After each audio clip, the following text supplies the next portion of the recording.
শিলিগুড়িতে বাড়ি ফাঁকা পেয়ে হাত সাফ করে পালিয়েছিল চোরের দল, তবে শেষ রক্ষার হয়নি। পুলিশের জালে ধরা পড়ে চোরের দলের একজন। বাকিদের খোঁজ শুরু করেছে এনজেপি থানার সাদা পোশাকের পুলিশ।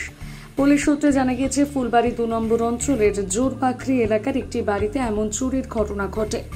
বাড়িতে কেউ না থাকার সুবাদেই ঘটনায় ঘটায় চোরেরা। চুরি যায় বেশ কিছু সোনার অলংকার। গত ৯ জুন নিউ জলপাইগুড়ি থানায় লিখিত অভিযোগ দায়ের করার পরপরই চুরি যাওয়া সোনার অলংকার সহ এক ব্যক্তিকে গ্রেপ্তার করে নিউ জলপাইগুড়ি থানার সাদা পোশাকের পুলিশ। ধৃতের নাম এমডি সাকিল, বাড়ি জোরপাখরি এলাকায়। ধৃতকে গত সোমবার জলপাইগুড়ি আদালতে পাঠিয়ে ৪ দিনের রিমান্ডে নেয় পুলিশ। রিমান্ডে নিয়ে জিজ্ঞাসাবাদ করে সেই অভিযুক্তের বাড়ি থেকে ১৩ জন উদ্ধার হয় আরও কিছু চুরি যাওয়ার সোনার অলংকার। ঘটনার পেছনে আরও একজন জড়িত রয়েছে বলে পুলিশ জানতে পেরেছে। তার খোঁজ শুরু করেছে নিউ জলপাইগুড়ি থানার পুলিশ।